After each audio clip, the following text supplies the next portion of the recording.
Good.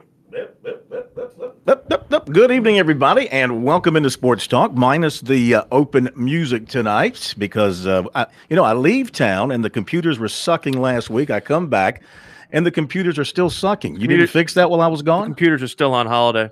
I guess they are. They took their Rosh Hashanah vacation a day later than most of the Jewish community. Well, it's good to be back. Happy New Year to those of you who celebrate Rosh Hashanah, as I did yesterday. How many years y'all up to now? 5,700 and some odd? I lose track.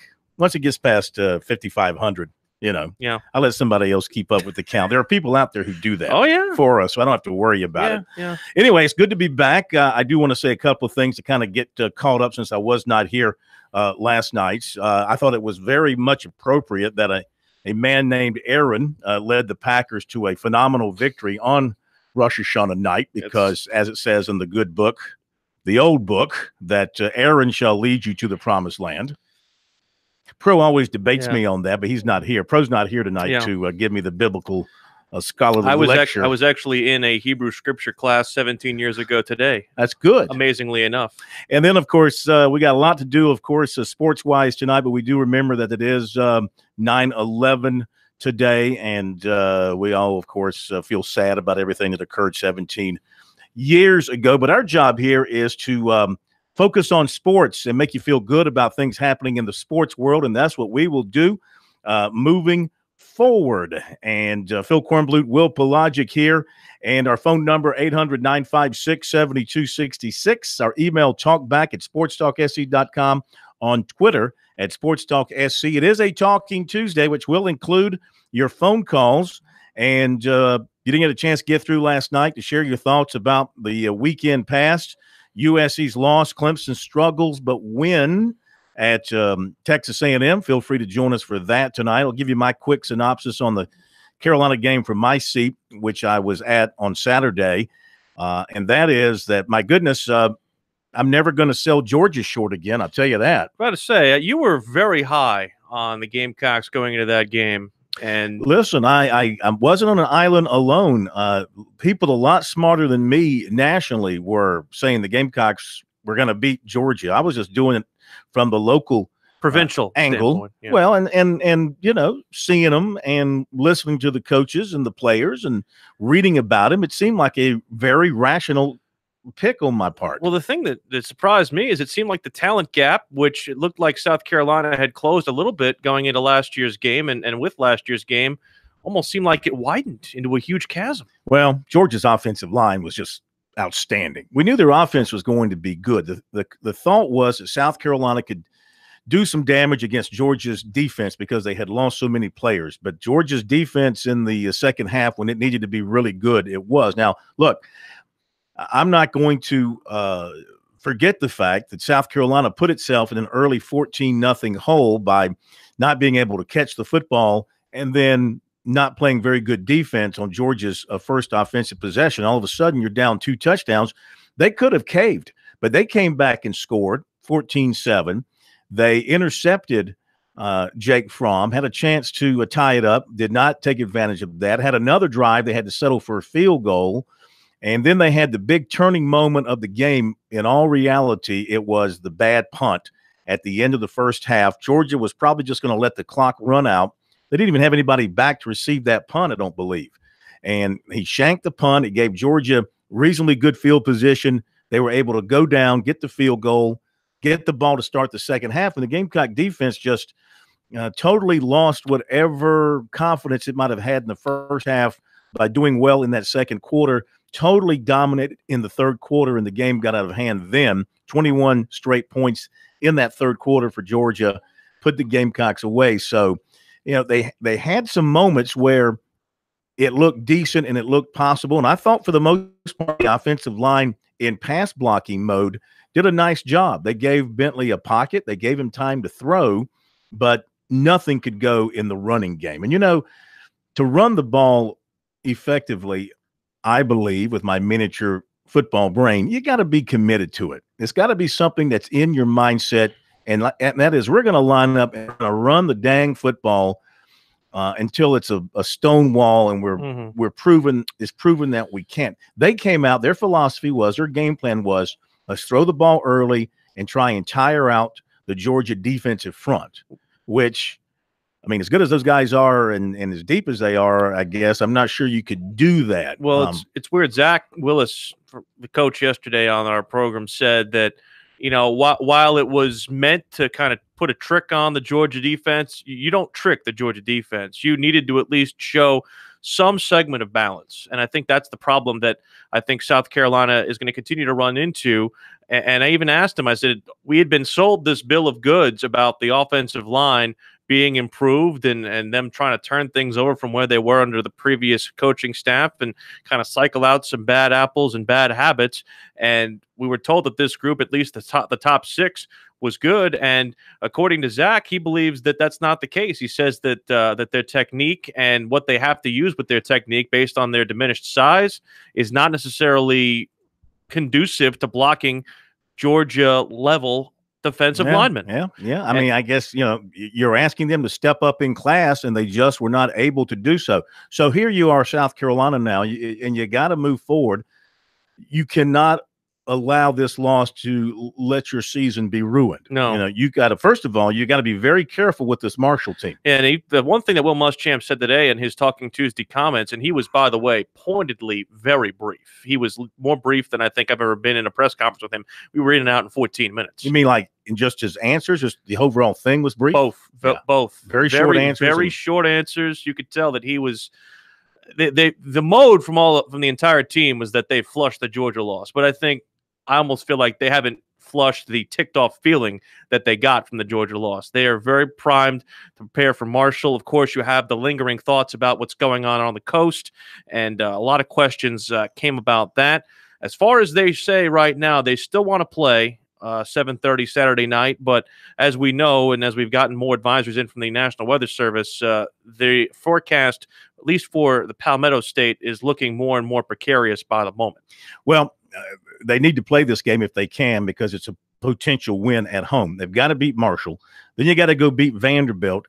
Then you go to Kentucky. And, they beat Florida, though I'm not sure. I'm not taking anything away from Kentucky. I'm not sure beating Florida is any, big deal anymore. Oh, you're gonna join the bandwagon now of the Florida Bashers? They gave up over 300 rushing yards to Kentucky after giving up 200 yards plus rushing to Charleston Southern. Run the ball against Florida appears to be the way to beat them. I will say this, you and I are not supposed to root, but I'm rooting against Florida every week just to prove a point, because I've been trying to say, for everybody who would want to listen from like April on, that Florida is fool's gold. And I took no more satisfaction out of anything over the weekend than their loss to Kentucky. And they lost a key defensive player for the year. Yeah. Wilson went down the Nothing could go more wrong for them in my mind. I hate to hear that. But anyway, if they could go and somehow beat Kentucky, then you're back on schedule. Apologies to Kev Cohen, by the way. Yeah. If you can go beat Kentucky, then you're back on schedule. But you look down the road and all of a sudden Texas A&M looks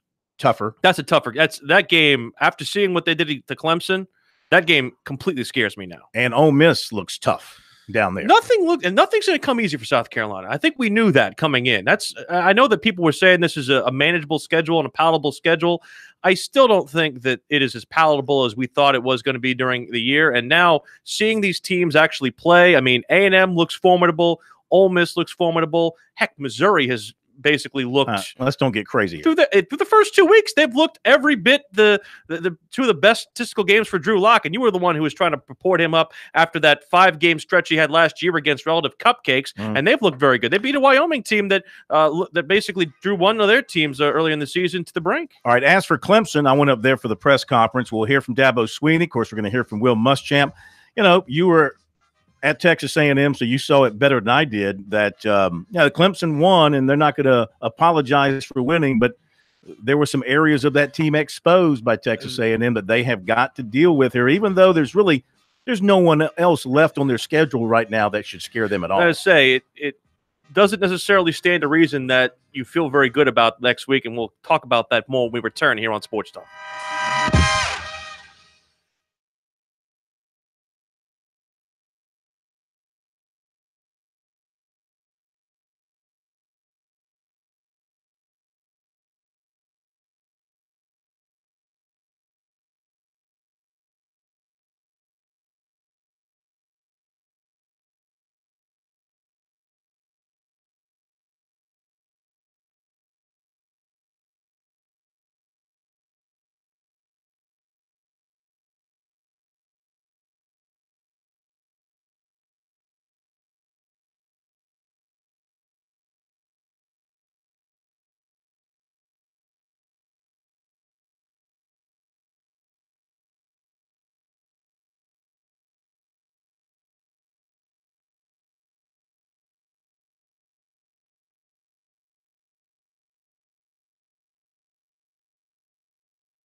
This is the place to talk Tigers, Gamecocks, and more. Sports talk across the state on the South Carolina Radio Network.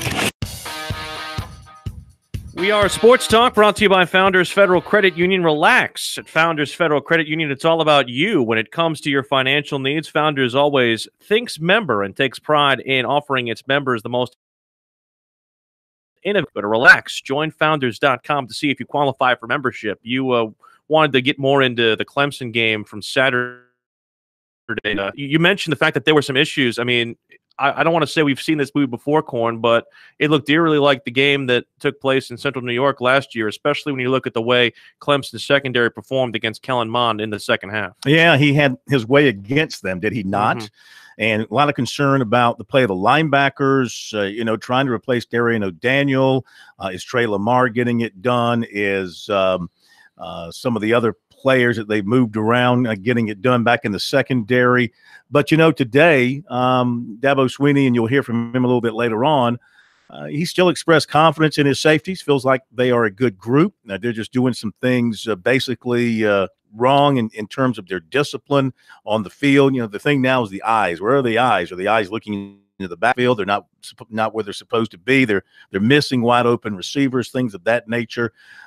He does believe it's something that can be fixed, just like on the offensive line, where he pointed out this is unusual for Dabo Swinney to say this, but he flat out said John Simpson did not play well. I mean, he's usually a guy that everybody plays great and somebody just played greater, but he pointed out that he did not play well at guard. He does feel like that Ankrum and Hyatt continue to play at a high level on the offensive line, but they've got some things going on there among the offensive linemen that they've got to sort out. So there's a couple of areas of concern, but they've got Georgia Southern this week, 34-point favorite. They go to Georgia Tech, and on down the line, it does not look like there's anybody in their way in the regular season at this point that can cause them much to worry about until they get to not even the ACC championship, I would say, until they get to the national semifinals. Yeah, and to add to your point about the offensive line, there were a couple of plays where Justin Falcinelli got completely blown up, and it resulted either in a tackle for loss or a sack of the quarterback, and even a couple of the snaps, depending on which quarterback was in there, also were having some issues. And it's a point we heard last week when Chuck Reedy was on the coach and the quarterback on Thursday. He said that basically similar to what you're saying, the game against Texas A&M is going to tell a real tale about how Clemson will look when they take that step up in competition after the end of the regular season. And again, I don't want to sit here and say it's a foregone conclusion that they're in the college football playoff. But like you said, look at the slate. There's nobody here that scares you. I mean, Syracuse, only from the standpoint that you lost to them last year, although I think we all can look at that game and think it was a fluke. And it's in Clemson. I think NC State is probably not as scary as it looks usually. Florida State is a fraud. Louisville didn't look good against Alabama. Boston College is still the only one in my mind that's relatively scary because it's late in the year and it's on the road. Duke doesn't. South Carolina doesn't from Clemson's perspective. Now, I disagree with Duke. Duke's impressed me, man. They beat Army, okay, but Army can be tough. They beat them at home. They went up and beat Northwestern up in Champaign-Urbana. I believe it was on the road this weekend. That's a good win for Duke. I mean, Champaign-Urbana is University of Illinois. I'm sorry. Up in Evanston. Yeah. I think they did play up at Northwestern. Yes, that was a road game for them. They did. So that's a good win for them. I think that Duke, they will have. They have a quarterback. They have a quarterback that's the real deal. Yes. And they built their offense around him, which means they usually have pretty good offensive. Correct me if I'm wrong, though. Was he not hurt last week, I believe, in the game? I don't know about that. Yeah, Daniel Jones, I think, got some sort of injury earlier in the week. But, yeah, I mean, from that standpoint, Duke, by the end of the year, I think, will have the full attention. It says Daniel Jones. Yeah, he's out indefinitely. So there you go. What's he got? Did he play against Northwestern? Yes. Yeah. Yes. Got hurt in the game? Got hurt in the game, and he's out indefinitely. So there you go. And cornerback Mark Gilbert is done for the season, a first-team All-ACC player. So that's not good. He injured his left collarbone while being sacked late in the third quarter. Also had surgery on Sunday at Duke. So no timetable has been established for his return, and he is at least expected to miss the final 3 September games. I'm sure he'll be back by the time November. This is Jones you're talking about? Yes. Collarbone? Yes, collarbone for that. Okay. All right, 800-956-7266 is the phone number. We'll hear from Will Muschamp coming up in a moment.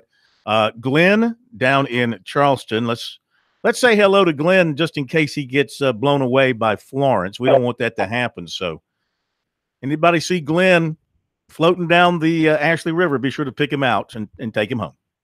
Yeah, send a tugboat my way. Yes. But anyway, Georgia studied us very well. They knew our weapons. I mean, Debo couldn't move. I mean, Rico, our best guys. I mean, they studied us well. They passed the grade. You know, they did their homework.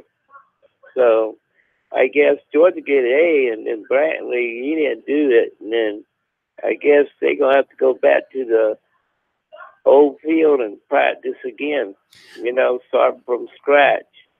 But Texas A&M, we got them down the road in Florida, and I believe 8-4. I still think we'd be an Outback Bowl, you know, type deal. So, well, don't give up on the season yet. I think, and thank you for your call. And by the way, of course, we want to wish all our brothers and sisters down there along the coast of South Carolina the very best. It sounds like the south part of the coast is going to be spared the brunt of this thing, but it's moving more northward, and there's talk of it stalling and hanging over the state for several days. Yeah, basically the new advisory that just came out at 5 o'clock has it hitting somewhere in that Wilmington area, Carolina Beach area of North Carolina, and then going a little bit inward in North Carolina, and then hooking and basically heading right toward the inland part of the state. So if you thought that you were in good shape being, you know, somewhere in the Midlands or even, you know, the Rock Hill area, places like Charlotte as well, you could be right in the teeth of at least a lot of rain and wind this upcoming Friday, Saturday, and into the weekend. You know, back to his comments, you know, you can't pin any of this loss, I don't think,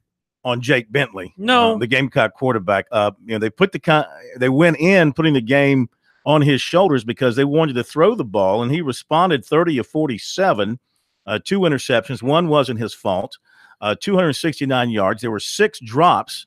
You know, turn those drops into receptions, you're 36 of 41 for over 300 yards. He did his thing. You know, I thought his passes looked very, very good. Now, maybe if I looked at each one of them and broke them down, did he put every ball where it was supposed to be? Did he give every receiver the maximum chance of catching? Maybe a little bit off here, a little bit off there. But I thought in general, he threw the ball sharp. What they did not do was attack downfield.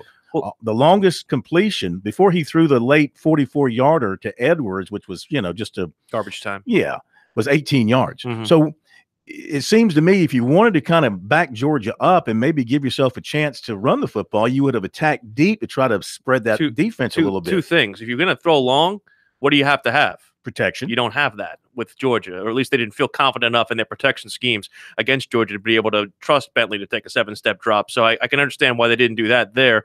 And they also didn't run the football efficiently enough to be able to get people out of the box. See, Georgia, I think, was very, very content to try and have Jake Bentley beat them through the air because they knew that they were not going to commit to the run, especially after the way that they started early. And I don't think that this game is necessarily on Jake Bentley because, again, he was left out, hung out to dry by his receivers. Rico Dowdle looked like he could have dropped a feather on Saturday, which is uncharacteristic of him. Yeah. And even Will Muschamp said Sunday night on the teleconference that all the drops, who went back and looked, they're all on the receivers. The ball was there. The ball was thrown. There were a couple of opportunities where the ball was maybe sailed or zipped a little too tightly. But, I mean, you're a college football level receiver. You're a Division I athlete. You should be able to catch anything that's thrown your way if it's reasonable to do so. And it seems to me, too, that a lot of this almost seems like it is on the coaching staff because it seemed like the coaching staff did not scheme correctly, in my mind, a plan that would be able to beat this Georgia defense from the standpoint of making sure that they were balanced enough to keep Georgia off balance. Georgia seemed like they knew exactly what was coming, especially after South Carolina started with its passing attack the way they did. Yeah, I was shocked, to be honest with you. The Gamecocks' first series, you know, they started their own 25 to start the game. Pass, 7 yards to Crosby, then incomplete. But there was a penalty on Georgia, so the Gamecocks are up to their 47. And they got lucky on that penalty, too. Yeah, and then there's another pass. Then the next pass was tipped and intercepted and returned for the, well, I guess it goes down as a pick six, even though the guy that picked it didn't six it. It was a drop. They dropped it like it was rugby or something like that. Be right back.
Welcome back, Sports Talk, South Carolina Radio Network. We'll continue to take your phone calls, 800-956-7266. I don't want to say you've given up on the South Carolina season, but you certainly have a different outlook going on. And, of course, Clemson looking very much different after their A&M close call. Like I said, I don't think it'll necessarily hurt them going into this game or any game in the near future, but certainly could have impacts on the schedule at large, if you will, once they get later on in the season.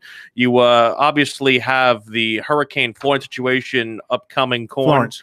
What did I say? Floyd. What did I say? Floyd? Mm-hmm. Hurricane Florence situation upcoming. Mm-hmm. And we have some scheduling changes as a result of that. Yeah, the odds makers aren't too down on Clemson. They're still 5-1. Yeah. Now, or they 9-2 to 5-1. What they moved to. I was surprised that they didn't move down in the rankings based on Georgia's victory. Honestly, Alabama went from 7-4 to 2-1. Georgia stayed at 8-1, and Ohio State stayed at 8-1. That's your top four by the odds makers.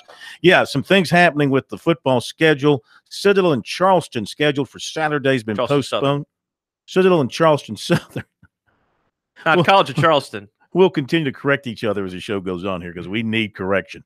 The Citadel and Charleston Southern, that game has been postponed until November 29th, assuming that neither qualifies for the FCS playoffs. Game postponed because of Hurricane Florence. Newberry is going to play a game Thursday at 1 o'clock at home against, is it Lenore Ryan? Virginia University of Lynchburg. Yeah. I'm all over the place. Virginia Lynchburg. All right, so Newberry playing Thursday. Coastal Carolina and Campbell are going to play tomorrow. In Boys Creek. Which is interesting because they just played on Saturday. Is that enough time to let your players recover to go play another football game on Wednesday? I mean, it's only Sunday, Monday. That's only 3 days off. That's basically what they do in the NFL with the Sunday, Thursday situation. Well, I know, but that's NFL. Those guys get paid to scramble their eggs. I'm not sure you'd want college guys to go through that, but I guess they got to get the games in as best they can. Mm-hmm. Let's see, and a few other postponements here to tell you about. Boston College at Wake Forest Thursday. That game's been moved up to 5:30 on Thursday in Winston-Salem. Central Florida at North Carolina canceled. They're discussing playing at a later date. East Carolina, Virginia Tech still on for 12:20 on Saturday. No, it's not. Oh, they canceled that? They canceled that. Okay. Basically, Virginia or East Carolina said they're not traveling because of the storm. Weather. Ohio and Virginia in Charlottesville. They've moved that game to Nashville. So enjoy that trip. Norfolk State Liberty also moved to December the 1st in the state of Virginia as well. Mm-hmm. And that's all I see so far. So Clemson and Georgia Southern still on 3:30. And South Carolina Marshall still on 7:30. And the only other two games in the state of North Carolina that have not been moved are Southern Miss, Appalachian State, Old Dominion at Charlotte. The 49ers still are on. Yep. All right, so it's a Talking Tuesday. Dabo Swinney, Will Muschamp. We'll hear from Swinney in a little bit, but you were over with Muschamp today. You said he was short. He was short, brief, to the point. His comments on Marshall, the Hurricane, and the new offense through the first two games. Got Marshall here at 7:30, Williams-Brice Stadium on Saturday night. Looking forward to getting back on the field. They got a good football team. Offense schematically very similar to us, especially in the run game. Got a lot of respect for Coach Holliday and the job he has done at Marshall. Defensively, they are really fast. They run extremely well. They got 9 starters back from a year ago. They play extremely well in space. They've got a nice pressure package. We've got to be dialed in and focused on the different looks that they give you. Mostly a 4-down team, but they give you some different looks. And then special teams, a lot of good team speed. So we're going to have to play well in space and certainly step our game up. And I'll open up for any questions. Well, obviously, a lot of talk about the storm coming in. Have you and Coach Tanner been in dialogue about what could happen, or is that kind of off the radar? We're ready to go Saturday night at 7:32 kick. We're in great hands in this state with Governor McMaster and President Pastides here at the university and Coach Tanner. And I'm preparing for a football game, and obviously my thoughts and prayers with the people on our coast and the North Carolina coast and whoever this storm may affect. But as far as I'm concerned, that's where we're headed. Coach, just how much of the talk in the last couple of days has been, it was a loss, but it was only the second week of the season. We still have 10 games to play. Well, we've moved on. Every week is a season. Our focus is on Marshall. I guess health-wise, what's the latest with everyone, I guess, outside of DJ? We should be fine. Everybody's good. We, Javon Gwynn, I announced that Sunday night, and then DJ Travis Dawkins is back. Travis Dawkins practiced today, looked good, moved well. Practice Sunday night, moved well. I believe that's it, right, Steve? Mon's still, I wouldn't say Mon's 100%, but he's probably in that 85% and can help us. Still battling back from the hamstring, and Josh, I believe that's it. Coach, just going back to the Storm for a second, we were just talking to Brian a few minutes ago. I know he's from the Conway area. He said his family is coming back up here. I'm just wondering what the football program is doing, or if anything, the university, anything you know in terms of support or outreach for your players that have family down on the coast. Absolutely. All of our players' families on the coast, we're trying to make sure they have a place here in Columbia, and the School Opportunity Fund can handle that. And that no different than, I believe it was last year, the hurricane hit South Florida. We offered all of our players' families opportunities within the entire athletic department for their families to evacuate and come to Columbia. So we're in the process of doing that right now. We're over the right count. No, it's probably a small sample size, but just what are your impressions of the new up-tempo offense through 2 games, and what do you like to see it improve on going forward? Well, again, I think that, I would agree with what you start out saying. It's a very small sample size, and we were very efficient in our first ball game. We should have been, and then we needed to play better last week, and we'll continue to press forward with what we're doing. I do like the fact that we're able to play at a faster tempo. We utilize that, and that's been effective. But we need to continue to improve in some areas, and sometimes it's a little bit of a we needed to run the ball more last week. When you call RPOs and you're reading a linebacker and he flows and you end up throwing the ball, you had a called run. And sometimes you get a little out of whack numbers-wise as you're calling the game. And that's something we need to do a better job of paying attention to. A little more that we didn't hear in the piece there, Corn.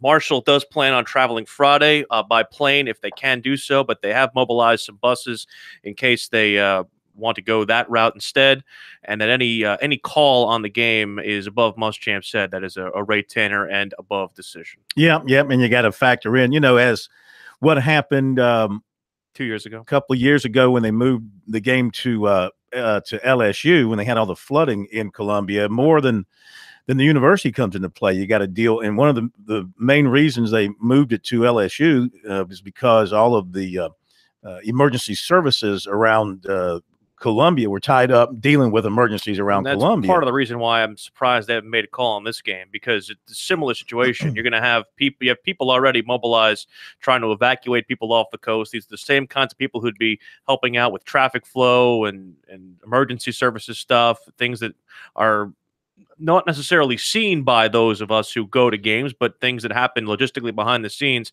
You're unable to mobilize that stuff when you're dealing with a natural disaster like we could be dealing with here in the next couple of days. Well, I think what's today? Tuesday. I think they're going to wait and see what this thing does in terms of where it moves and just how potent it is. And, you've really got until Thursday, I would say, Thursday night, to where you can notify everybody and say, okay, it's going to be too wet, raining too heavily. We don't have enough people to deal with it. But, the people of South Carolina, a few years ago when we had the huge storm and Governor Haley told everybody to stay home. Clemson was hosting Notre Dame.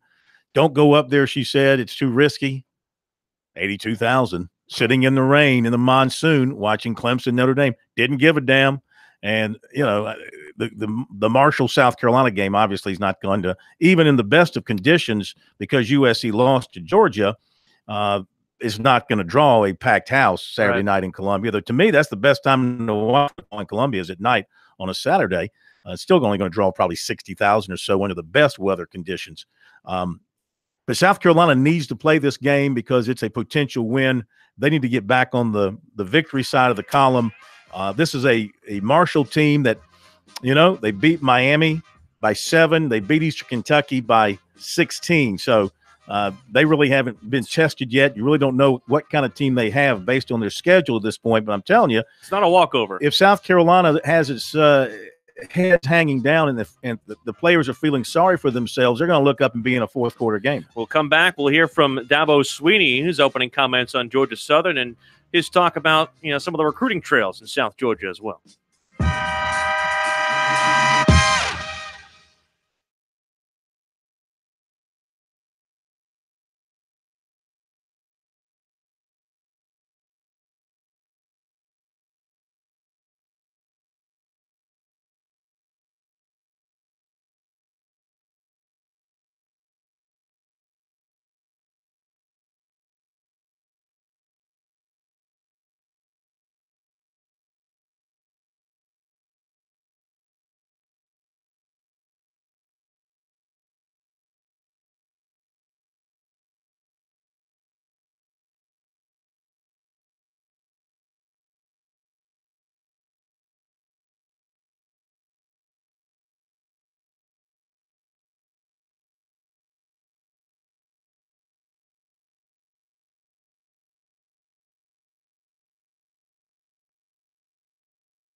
The guys are always checking email.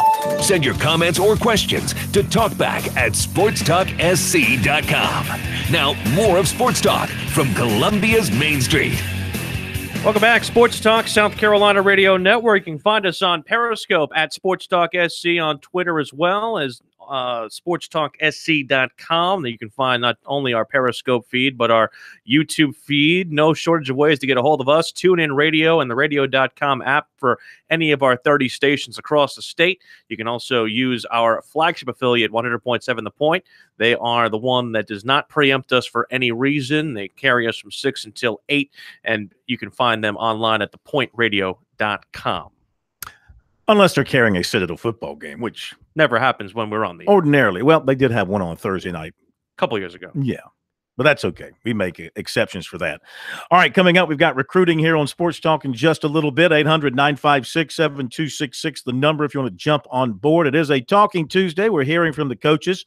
We heard from Muschamp earlier in the program. Now it's Dabo Swinney time. The Tigers getting ready for their first ever meeting with Georgia Southern, a team that back when it was in the FCS level of football was the Kings. 6 FCS national championships back in the day. Irk Russell was quite the coach and quite the character when he was coaching down there at beautiful Eagle Creek in Statesboro, Georgia. But now they're trying to play with the big boys out of the Sun Belt. They're up in the FBS. They're trying to develop the program. It's a money game for them. For Clemson, it'll be a chance to work in a bunch of young folks as the game moves on. Clemson is a 34-point favorite. Of course, that's how we kind of see it. Listening to Dabo Swinney, you wouldn't get that feeling that Georgia Southern is somebody they can just walk over. Here he is talking earlier today about the upcoming game. Well, for us, just really happy to be 2-0. Excited about another opportunity this week to play at home again and a 3:30 kick. And the biggest thing I would say where we are right now in the season is really every week, especially at this point, is kind of a season of its own as we're developing our team and have an opportunity to play games and coach from those games and an opportunity to get better. But a lot of very, very positive things from the first 2 games, but also a lot of areas that we're going to get better in if we're going to reach our potential. So that's what it's all about. That's why I give you 12 games, and this is game 3. Again, we're very happy to be 2-0, but just excited to see us continue to work and see if we can keep improving. Next challenge is Georgia Southern, and this is an incredibly proud program. That's the first thing I would say about them. They've won 6 national championships at the 1AA level. They're kind of that App State that has moved up now to the Sun Belt Conference, and they've already won the Sun Belt Conference back in 2014. This is a team that has gone into the swamp and won. This is a team that went to Alabama a couple years ago and rushed for 300 and something yards. This is a team that went to Georgia in Athens and they rushed for, I don't know, probably about the same. And I think they only lost by 6 points in Athens. This is a team that will not be intimidated that they're playing Clemson. All right. A very proud program. That's part of their culture. That's who they are at Georgia Southern. And I know they'll be excited. They got 7 guys from the state of South Carolina that are coming to play us offensively. They're a triple option team. Everybody runs any type of option. They kind of all have their own flavor, and they're a triple option, but they run a lot of split zone, a lot of zone read stuff, and their quarterback is their best player, and he's from Newberry. He's a kid we offered. He's a really, really good athlete, Wirtz. And we offered him as an athlete. And he wanted to go play quarterback at Georgia Southern. And man, he's their leading rusher, leading scorer. He just does an unbelievable job for them. And, so they're 2-0, coming off 2 very good wins. And they'll be excited to come in here and play us for sure. All right, Dabo Swinney, you said Muschamp was short today. Dabo was not short. He never really is. Dabo can always find something to talk about. He likes to talk now. Yes, he can always find something to talk about. We'll have more from him coming up, including, I think, a pretty interesting segment with him on the Texas A&M game. and reflecting one more time on that victory on the road, playing less than perfect football, but still going into hostile SEC territory in front of 104,000 and getting it done, coming away with the victory. Now, I happen to believe – I got to go back and watch the game more closely. I haven't had a chance to because of travels and everything. But watching it live on Saturday night, I saw the last few minutes, and, I thought the guy fumbled the ball out of bounds and not through the end zone. I thought that should have been A&M ball down about the 1 yard line. There really was no clear look, and I was down there, so I. Were you on the sideline at that point? Yeah, I was right in front of it, and you really couldn't tell, honestly. And even from the Jumbotron looks that we got, and even after watching the game, seeing the pylon cam afterwards, you really couldn't tell. The thing that, again, in my mind, it's the worst rule in all of sports. The out of the back of the end zone turns into a touchback situation. Mm-hmm. It should go to where the guy fumbled the football is really where it should go. But that's, again, neither here nor there. Yeah. It benefited Clemson, so. It did. There you go. And then the Tigers still had to survive, even after getting that huge break. I said they weren't out of the woods after that either. Yeah, they had their punting issues. They had coverage issues. Think about how many bullets they dodged. They had their semifinalist Lou Groza Award kicker for A&M missed a chip shot field goal. Mm-hmm. And you had one of them was blocked, too. This game reminded me, in not the way it was played, but the way it turned out, it reminded me of NC State 2 years ago for Clemson. Yeah. How by all rights, they should have lost that game. Deservedly. And they found a way to win, and they went on to win the national championship. Happens. And you have to dodge that bullet along the line. And, Clemson, you wonder, charmed life that they live. If they were to lose a game in the regular season and still win out, would that cost them a spot in the playoff because their league is so bad this year? You never know. And their non-conference schedule is so poor. It hasn't in the past. Because as it stands now, South Carolina is not going to help them at the end of the year in terms of schedule strength, unless the Gamecocks pick it up. That's the thing. It hasn't in the past, but I think if there was ever a year for it to happen, this might be it. Mm-hmm. All right, to recruiting and just a few little basketball notes for you tonight. We'll get more into football for you tomorrow night when we have a chance to put some thoughts and words on paper. Checking on Josiah James today out of Porter-Gaud down in Charleston, state's #1 prospect, of course, in the 2019 class, 6'6", left-handed point guard, stand out. Talking to his coach, John Pearson, about the weather and his scheduled official visit to Clemson this weekend. He said they're leaving it open. If he can visit, he'll visit. If not, they'll look at another time. He is staying in Charleston. James is not evacuating or anything like that, and so is his coach, because they both live in an area, he said, that's pretty safe from the worst of it. So they'll be fine. They're not heading anywhere. And if it's clear and they're able to travel, then they will come up to Clemson this weekend. Now, yesterday, Brad Brownell had his in-home visit. He came in with two of his assistants, Steve Smith and Dick Bender, and they met with the dad, and then they went to the school. Then they met with the kid and the family back at the home.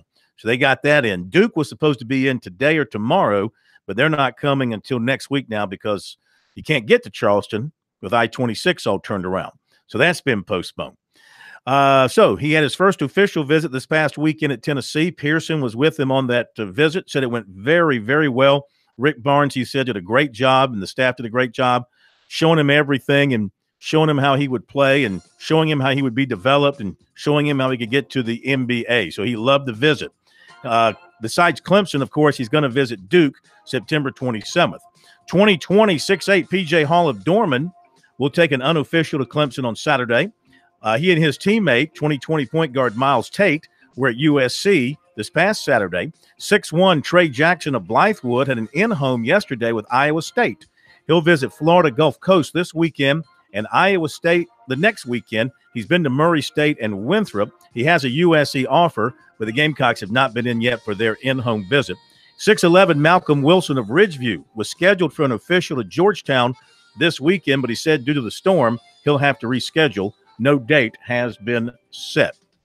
All right, there you go with recruiting. Check it out on our website, SportsTalkSC.com, and on Twitter, use the hashtag STRecruiting. We've got more from the coaches coming up. Hour number 2 of Sports Talk. We'll be back.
Round 2 of Sports Talk up next with your hosts Phil Kornblut, Will Pelagic, and the Professor Tom Hayes. Don't leave us hanging. Join the show, 800-956-7266. Okay, we're back. Hour number 2, Sports Talk, South Carolina Radio Network from downtown Columbia. Yeah, it's still here. Still standing. Columbia is still here. Nothing has happened yet. Hopefully that's the case all around the state and down around the coast. You get all your water and supplies, your non-perishables yet? No, they were all gone by the time we got back into town last night, so I'm just going to drink out of a puddle if I get thirsty. I got all the essentials, water, non-perishables, beer. I've got some red vodka Solo cups outside to catch the rainfall. I wouldn't recommend doing that. Might get acid rain. Yeah. Thought they fixed that. No. A couple of quick notes. No, they did not. The Panthers have lost Greg Olson to another foot injury, refractured his right foot during the win over the Cowboys. They are hopeful that he'll be able to be back some point this season. Did Mick talk much about that last night? He did not have a fine update on that until we got the one today. So he was obviously concerned about that as much as we were, as far as also Demir Bird, also who went down with an injury as well. Didn't know that. Yeah. A lot of folks watched that South Carolina-Georgia game on CBS. According to CBS, it was the highest-rated afternoon college football game for the day, the 2.4 and a 6 average overnight household rating share, 2.4 rating and a 6 share, up 60% from last year in the metered markets. And the Clemson A&M game was the highest rated game of the night. Got a 3-0 on ESPN. Yeah. So a lot of people watching. And, of course, those are two really good matchups on paper. And the Clemson A&M game turned out to be extremely exciting. And the South Carolina-Georgia game turned out to be pretty much a dud. And one of the things I asked Will Muschamp in this upcoming piece that you'll hear is just about what is there a science behind what seems to be a recurring theme with the letdown in these big games. But the other thing that obviously was of greater concern was the fact that Georgia was able to have their way with South Carolina on defense in the second half, which was something that wasn't necessarily a talent issue, but what Will Muschamp locked up into a communication issue.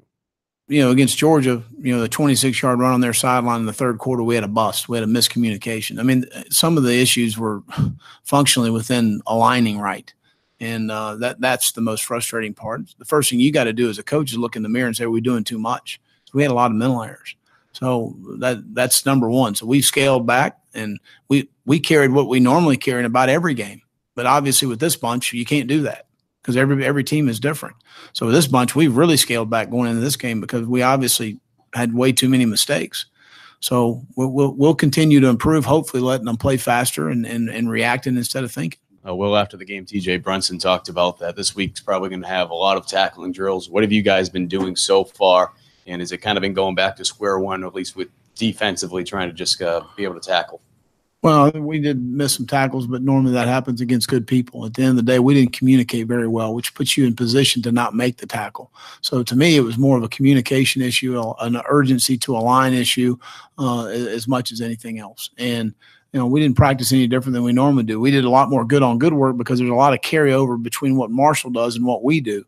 So we decided that we needed to do more good on good work. If they had been a huge discrepancy with what we did schematically, we probably wouldn't have done that. But, looking at their tape and on offense and defense, I felt like it'd be better for us to work a lot more against each other. And that's what we did today. But we need to communicate better. We need to get the call. We need to relay the call throughout the entire defense. This is the first time we work with crowd noise all the time, but it's different on game day.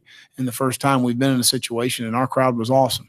They gave us a great boost, but we've got to communicate better. As you lose DJ for however long, are you concerned about just the size and bulk of your defensive line as it's combined with the inexperience? Well, I think that, again, yes, from a standpoint of obviously Georgia attacked us on the edges. That was something you saw in the first series and realized what was going to happen. So we've got to do a better job of holding the point on the edges. We've looked at some different lineups that we could possibly look at as far as setting better edges of our defense and finding different ways to do that. With Wanham's injury, how does that change the percentage of time that you put Bryson on the line versus before, or do you try to work somebody else into that role, or how does that change?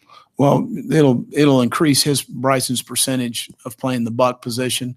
And then you have Aaron and Shamik playing the end position. Kier Thomas can go outside and play the end. Danny Fennell can play the end, and then increases Danny's and Brad's reps at the buck. I think your team's even in turnover margin through 2 games. Is there something you'd like to see more from your defense in terms of trying to get the ball off opponents, or is it just they're trying and it's just not happening right now? Well, again, very small sample size in 2 games, and we certainly, our defensive staff does a fantastic job of coaching turnovers and emphasizing getting turnovers, and our players understand the importance of winning the turnover battle. And the other night, disappointed with the numbers, obviously. It's a little bit it's a little bit from Will Muschamp here on that game. Obviously, when you think about South Carolina and where they need to improve, I think it's more about just getting those guys who don't have the experience more snaps. I mean, that's just the bottom line. You saw a lot of inexperience from guys who just haven't had the reps that guys coming in last year had.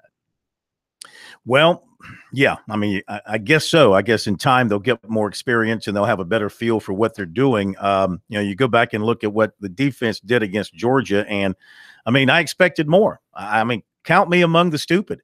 I expected more defensively from South Carolina. I mean, Georgia loses 2 NFL running backs, and they replace him with a guy I know who had 700 yards rushing as a freshman last year, but he came in and he looks every bit as good, if not better, than the 2 guys they lost. Well, that guy, DeAndre Swift, is special, and they never could corral him. Then they come in with Holyfield, a different type of runner, smaller. He does well. And, of course, it's because that offensive line was dominating South Carolina up front. I did not see much of a pushback in there from Kinlaw. I didn't see much when they put Kobe Smith in there. The ends look small up against those big offensive linemen. Wanham not being there certainly hurt. There just wasn't a whole bunch of pushback by that defensive front. Well, here's the issue. You have guys who across the line, 308, 325, 345, 320, 340. Those are your 5 offensive linemen for Georgia. And nobody other than Kinlaw on the South Carolina defensive line is over 300. And we already know that Kinlaw is a more athletic 300 than he is necessarily like a Taylor Stallworth 300. So from that perspective, South Carolina is a more agile line. But the fact of the matter is they don't necessarily have the ability to, quote unquote, change the line of scrimmage on a team like Georgia. They have to be able to, almost take up space and allow the linebackers to kind of fill in there. And so from that perspective, they were not schematically able to change what Georgia was doing because Georgia was able to make things happen. And the other thing, this is something we brought up earlier in the last week, Georgia over the last 2 years under Kirby Smart has gotten everyone they wanted in recruiting battles. They go head-to-head with a school, they've gotten that player. So they obviously know what they're doing when it comes to getting these guys. And because of that, it has at least proved itself out and proven itself into fruition. Well, not every one of them, but they get virtually their everyone. share. I mean, South Carolina's taken a couple here and there. Clemson has gotten quite a few good players out of Georgia. I'm saying, but let me say this: the players they wanted, they've got. The tendency here for South Carolina people is to really be down on their football team because, hey, look, you watch the hype videos. And the school is responsible for this, and the football program is responsible for this. You put out the hype videos that play up your players individually. That plays up your team individually. You tell insiders that you're bigger, faster, stronger. They put that garbage on their websites. People read that stuff and believe it, and they go watch you when you finally line up against a true championship football team, and you don't measure up. It does not mean South Carolina cannot go on and have a very successful rest of the season. Like I said earlier in the program, you got to beat Marshall. I mean, that should be looked at as a championship contest for South Carolina in terms of importance. Then you got to go beat Vanderbilt. That gets you back to 500 in the league if you can do that. Then Kentucky becomes probably your biggest game of the year because it's a quality team. It's on the road. The streak, but if you can win that, you regain a bunch of confidence, and it puts you right back where you probably were going to be to begin with. I mean, even the most optimistic Gamecock fan would have been hard pushed to say they'd be undefeated by that point. So you're telling me at least that gets you at least to the back of the confidence, and it negates the bad feeling of the Georgia loss. No question about it, but you got to do it. And that's a big question.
Sports Talk is the sports talk show of Main Street, South Carolina. From the coast to the mountains, we cover it all.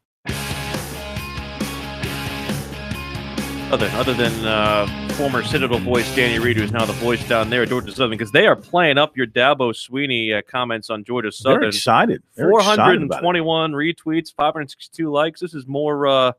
You would have thought you said something bad about South Carolina women's basketball. Oh, me? See, why do you say that? Because now people hear that and they say, "What's he talking about?" Too soon? What's he talking about? Is that too soon? That's totally wrong. Number one, I'm okay, kidding. you're misleading, I'm okay, kidding. and you're off topic. I'm kidding. So it's okay. let's don't go there. We are brought to you by the fine folks. Congratulations to Asia Wilson for winning WNBA Rookie of the Year. Relax at Founders Federal Credit Union. It's all about you, Corn. When it comes to your financial needs, Founders always thinks member and takes great pride in offering its members the most innovative products and services. Go to relaxjoinfounders.com to see if you qualify for membership. See, I'm big on the snark. I'm a very, very snarky person. We've got the replay of Clemson and A&M up on our screen here in the studio. It's actually kind of neat. We've got the Spanish version going up there. So do they call the signals in Spanish when you do that? Does everything change into Spanish? Does Kelly Bryant get up there and go, uno, dos, tres? Stop. What? Stop it. Anyway, that looked like a wild crowd. Columbia was wild. I'm telling you, the Gamecock fans, they were into it. The press box started shaking prior to kickoff, though not complaining because you do what you – I am never again complaining about whether fans come to games or not. I don't care. Athletic directors don't care. They really don't care. No. Because they get the check in the spring from TV, and they really don't care. But it was not packed to the gills at Williams-Brice. There was upstairs in the zone upstairs, empty areas, and then on the visiting upper deck, you could see a little bit of aluminum shining through. And boy, at halftime, the departure scene was pretty strong. It wasn't full at Kyle at the start. There are people, I think, still trying to get in with the rain, but 104,794 was the announced attendance. That was the sixth highest game attended in Kyle Field history. I was at the fifth when they lost. You were having Missouri. a fifth? No, I was at the fifth highest one. Well, I thought you said you were having a fifth. No, that was last night. You can't be drinking on the night I'm not here. Well, not during the show. Oh. No, but I was at the fifth highest attendance when they lost to Missouri in 2013. Okay. All right. 800-956-7266. Kerry Tharp, president of Darlington. We'll find out what they're doing to get ready for the storm. They had their storm of people and cars on Labor Day. Now we'll see how they're getting ready for it. It's got to be weird being in Darlington and in the Florence area and talking about a hurricane named Florence. You know? Yeah. What's next? Hurricane Latta? We should have a Hurricane Latta. I'm going to say that's whenever you come through the press box storming and complaining about people not coming to games. That is a hurricane, right? That's a hurricane. Let's hear from Dabo Sweeney a little bit more from his press conference earlier today up at Clemson. No major news coming out of it. Nothing from an injury standpoint. Don't think anybody got seriously hurt for the Tigers. So they came out of that in good shape.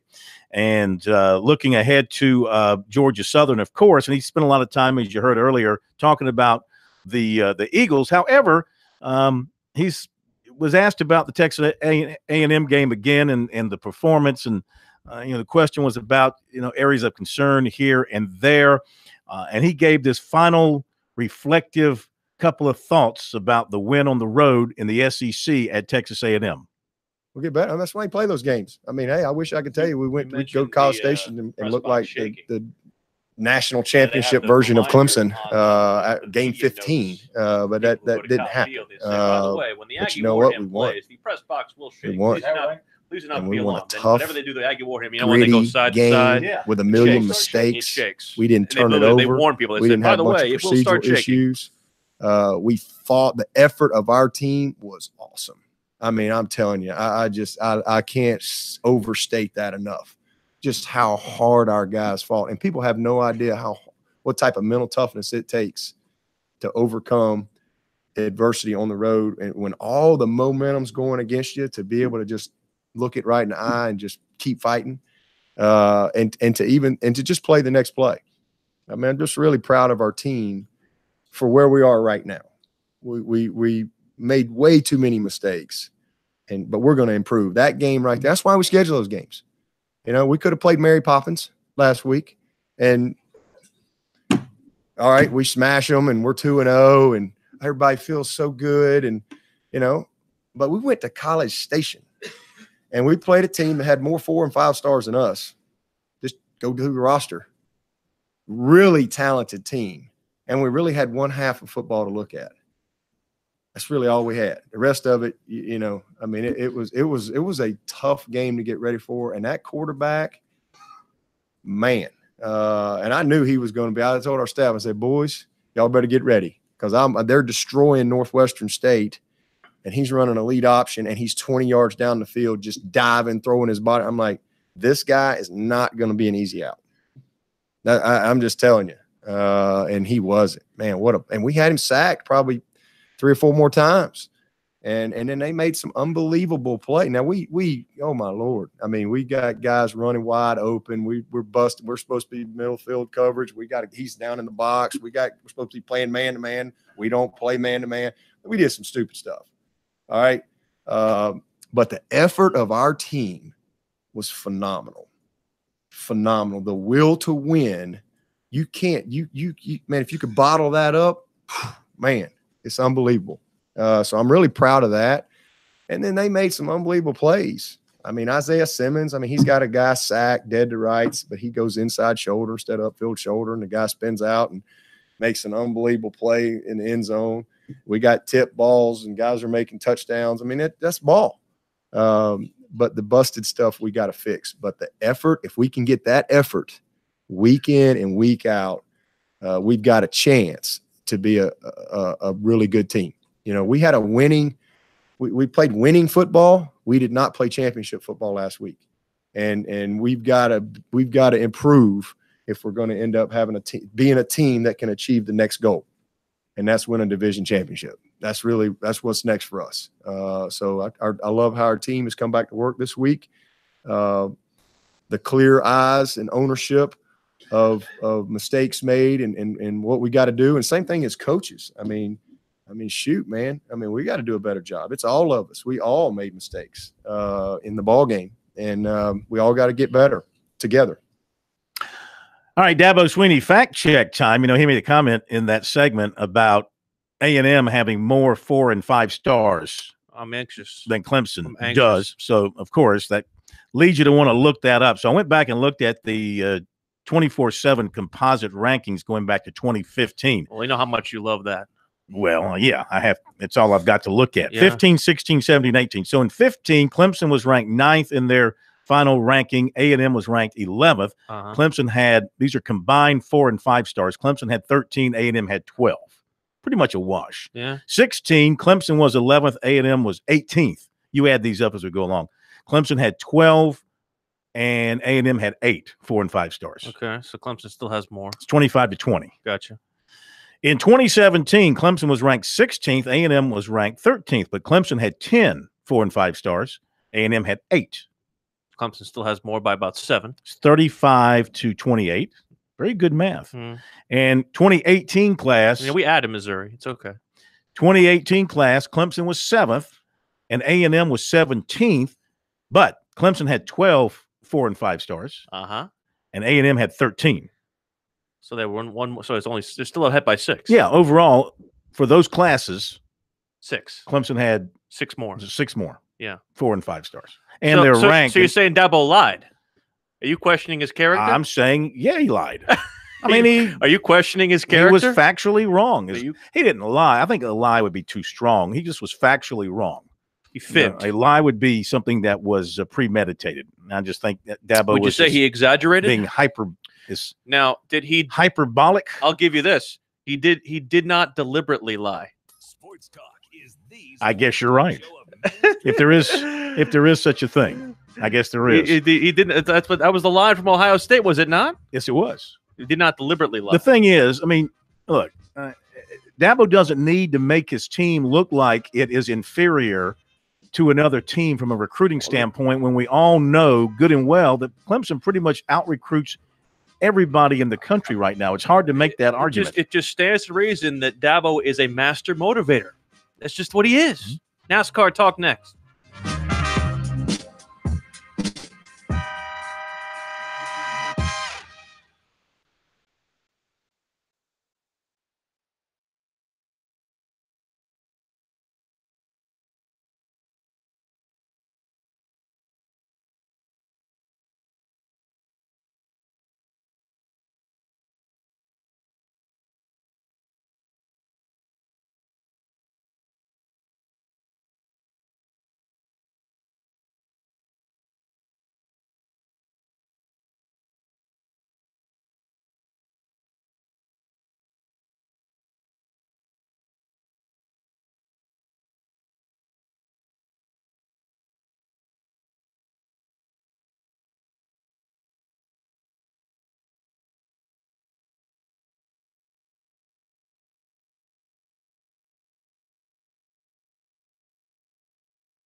Now back to Sports Talk, South Carolina's most listened to sports talk show for more than 30 years. You had a comment about the recruiting for Clemson. Well, somebody made a good tweet at us and said, please don't count Josh Belk in Clemson's numbers. And I guess so. We'd have to go through each of those years on both sides to see who else isn't still around if you wanted to play that game with it. You know, just going based on who was signed on signing day those particular years, that's where it stood. So I'm sure perhaps A&M has some players missing who are 4 or 5 stars. So it probably would balance out. Probably have some guys that defected after the departure of Sumlin. I would think so. Here's the thing that, and this is something that became very evident in watching that game and even watching the first 2 weeks of Arizona. Kevin Sumlin's a very bad football coach. He's a great recruiter. He is a very bad in-game football coach because that talent largely unchanged from what he was bringing in his years at Texas A&M versus what Jimbo had. And, you know, you almost wonder, too, how that translates to Florida State because we've seen the way they looked over the first couple of weeks and it's not been very impressive either. So I don't know what that means when it comes to how you evaluate Jimbo's job near the end at Florida State and Kevin Sumlin's job near the end at Texas A&M. One thing is for certain, Jimbo is probably a better in-game coach than Kevin Sumlin is. Kevin Sumlin's a better recruiter, I would say, than he gets credit for. Well, yeah. I mean, you're not going to say he's a better recruiter than Jimbo. No, but because Jimbo had great classes, had great talent. No, he did. Florida State. I'm not saying he's better. And so did Sumlin at Texas A&M. Well, I'm not saying he's a better recruiter than Jimbo is, but I'm saying that whatever happened at Florida State down the stretch, I mean, maybe it had to do a lot with the influx of talent that was leaving the state of Florida because many of these guys from the state of Florida were going to programs that were not part of the big three in Florida, not Florida State, not Miami, not Florida. And it befell at least 2 of the 3 coaches. And of course, Mark Richt is trying to do more damage control in that regard, just trying to rebuild what was going on there. Obviously, it worked for year 1 going to the ACC championship, but at least now from the standpoint of where things are, they're not doing as good a job keeping those guys inside the state of Florida. I mean, we talk a lot about the borders of South Carolina and trying to make sure that people don't leave the state of South Carolina. It is a more imperative thing with Florida because the talent pool is so deep there. Oh, absolutely. But I mean, you can only get but so many. So you're going to have great players leave the state of Florida. Yeah, but every year. But you could probably build a pretty nice recruiting class based on just Florida kids alone. Sure you could. All right, 800-956-7266. Kerry Tharp is not connecting with us tonight. Perhaps he's tied up with storm preparation there at Darlington. So no KT. That opens up the phone lines now. We've heard from the coaches. We can hear from you. Lines are open, 800-956-7266. First in on Sports Talk in this segment of the program. As far as looking around the state from this past weekend and what everybody's doing, looking ahead to the coming weekend, Coastal Carolina, what a great win for them over UAB. Pulled one out at home. Joe Moglia's first win since returning to health.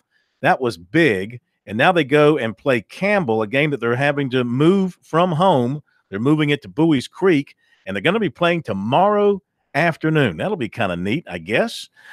So good luck there. SC State has lost 2 in a row. Finally, they get to play a team at their level. North Carolina Central is on the schedule for this week. Furman, really surprised about Furman getting blown out by Elon. I did not see that coming. Weird. Not the start that Clay Hendricks wanted there at Furman this year. We'll continue in a moment because Kerry Tharp has joined us, the president of Darlington Raceway. And, you know, right now the racing takes a back seat to Hurricane Florence. And we're hoping that Hurricane Florence doesn't blow Florence into Darlington and make you Flodar, make you into one town. What's the story?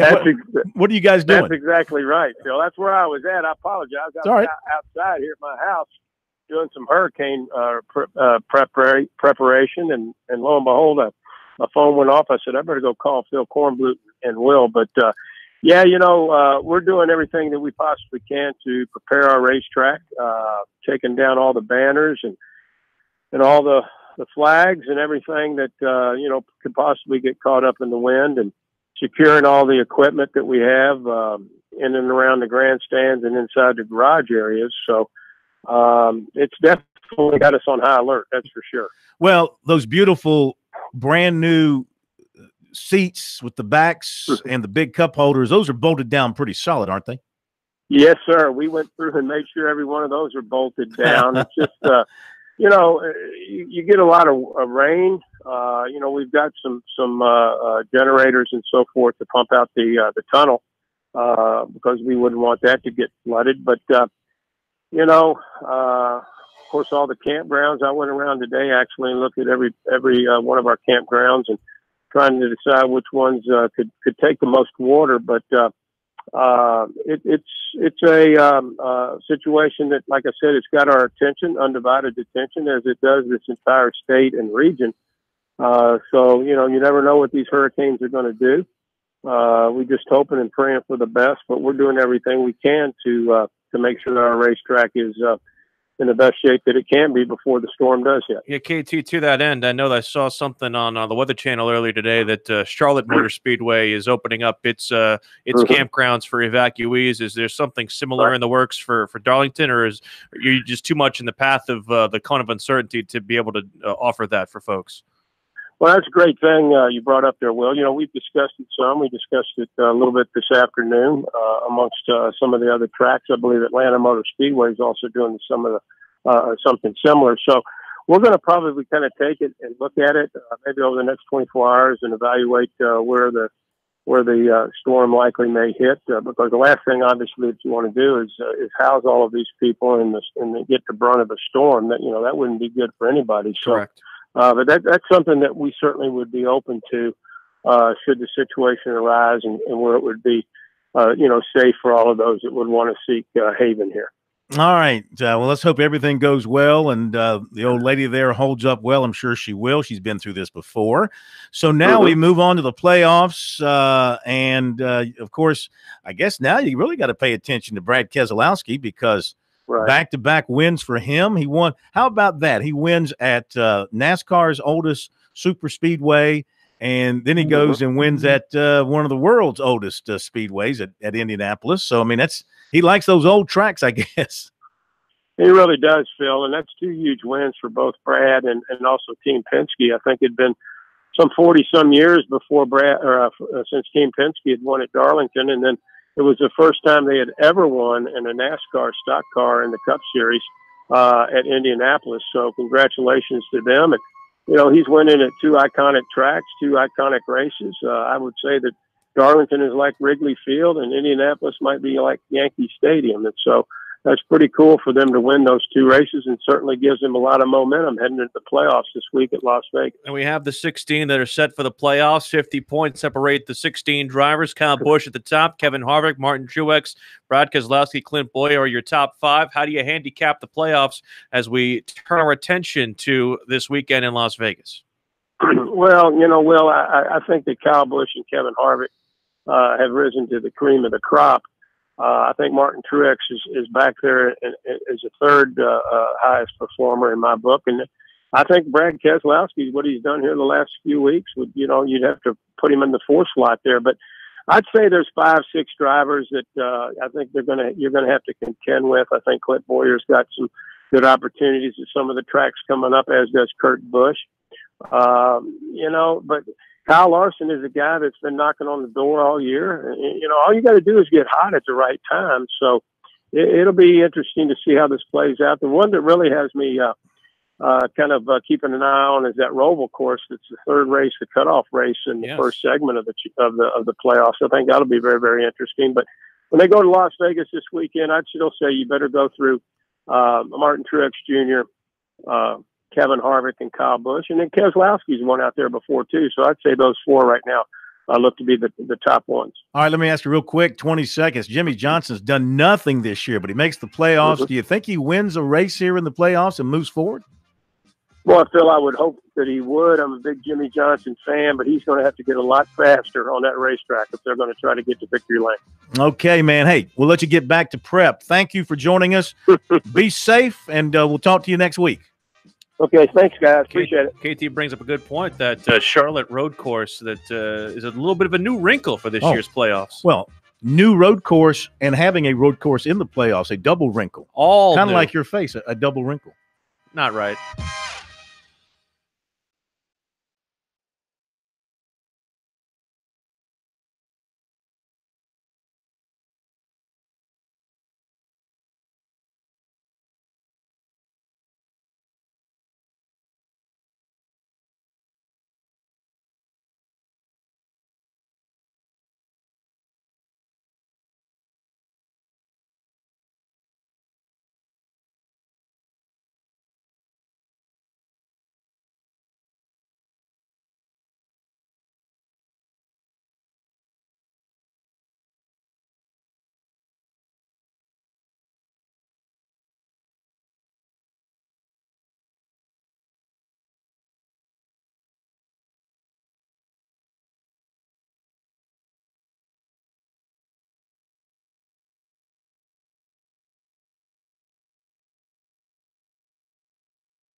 Now back to Sports Talk, South Carolina's most listened to sports talk show for more than 30 years.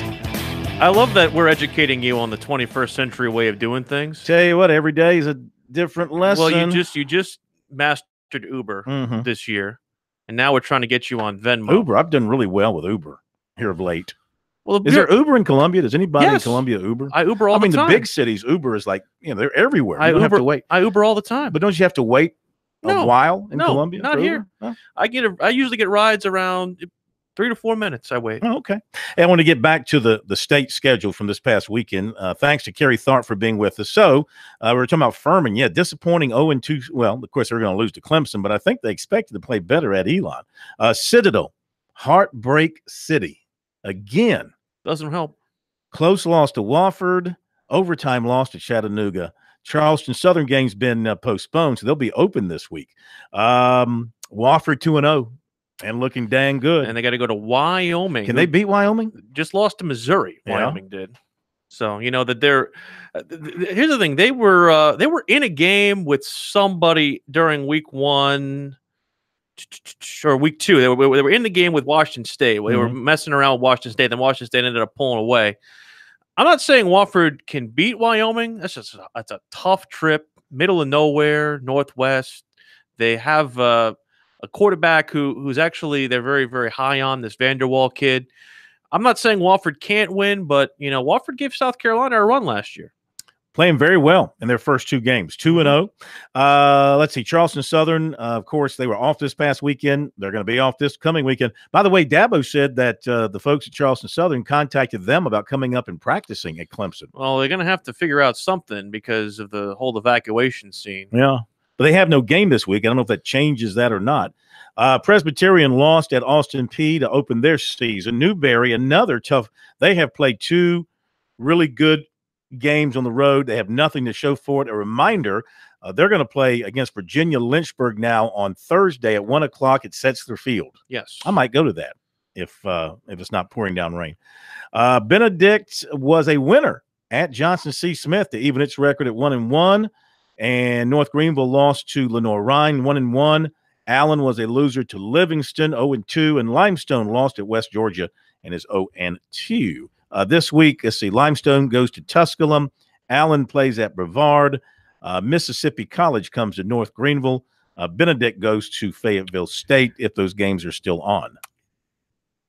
All right, so what games for South Carolina does your opinion change based on what you've seen so far through the first 2 weeks of the season from what you thought going into the year? Well, I would say not just on based on South Carolina, but based on what we've seen of other teams. So I'd have to say, number 1, Ole Miss looks very iffy. Kentucky looks iffier than I thought. Not that I want to give Florida too much credit. Again, I point out, you know, not much was made of this, but you have to look at it. They gave up 222 rushing yards to Charleston Southern in a game that they won handily, but still 220 yards. Then they give up over 300 rushing yards to Kentucky. I feel more fortified about my Florida opinion through the first 2 weeks of the season than I did beforehand. And you know me, I'm vigilant when it comes to my opinions. Oh, absolutely. You have to believe in them. Yeah. So those would be 2. And, of course, Texas A&M now, you kind of have to sit up and take notice of Texas A&M because they looked really good in their opening game, and then blowing out playing Clemson as closely as they did. You have to give them some new respect. Well, and their quarterback looks like, Kellen Mond looks like the real deal. Well, we're going to find out a lot about them over the next couple of weeks because even though they have a walkover opponent in Louisiana Monroe this upcoming week, at Alabama, the traditional neutral site game with Arkansas and Arlington, which you throw out the records when those 2 play, and then Kentucky, and then South Carolina. So we'll know a lot about them by the time October 13th comes around. The West in the SEC will be humming this weekend. You've got LSU at Auburn is the 3:30 game on CBS. Okay, 2-0. We'll see what LSU's all about. And then this will be one of the tests. All of a sudden, there are more tests in the West for Alabama than we thought in the preseason. They're going to Ole Miss, 7 o'clock on ESPN. That place will be packed. And, Ole Miss offensively looks really, really good out of the gate. To go to they beat Texas Tech in that neutral site game to open the season. Then, of course, they played a lesser opponent this past weekend and put a ton of points on the board. Their quarterback is excellent. He's got good skilled people around him. Do they have a defense that can give them any sort of relief against this Alabama offense?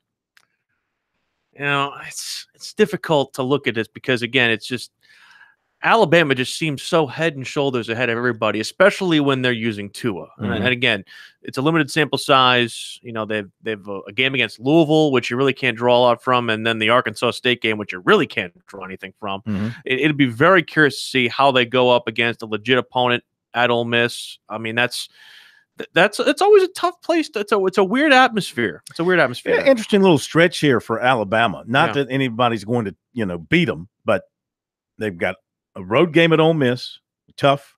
Then a home game against Texas A&M. then Louisiana Lafayette, and then they go to Arkansas. Even though Arkansas lost to Colorado State this past weekend, going on the road to Fayetteville can always be testy. Homecoming against Missouri, that should be a win. Is Missouri the homecoming queen? Missouri is their homecoming team this year. Yeah. So, do you see the news about Vanderbilt's AD resigning?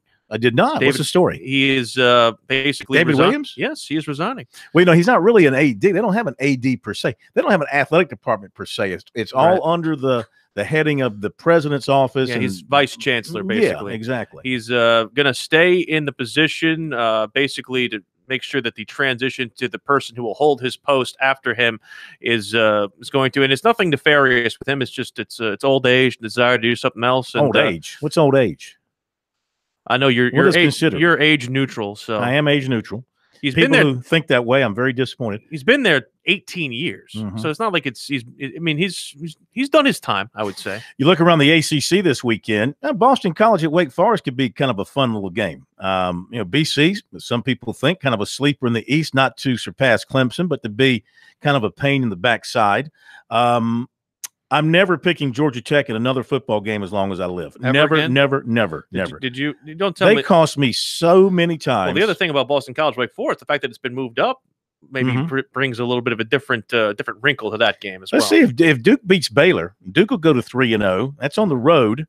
I mean, Baylor's not great shakes yet, but still, nice little test for Duke. I root against Baylor in all athletic competitions, especially football. This West Virginia-NC State game, if it's played, that could be a bloodbath for NC State. I think West Virginia's going to go in there if they play it, and they won't play it. They won't play it this weekend. They're going to play it at some point. Yeah. Did they already cancel that one? It will not be played this weekend. Okay. All right. Well, whenever they do play. You need to get an updated list on your cancellations, corny.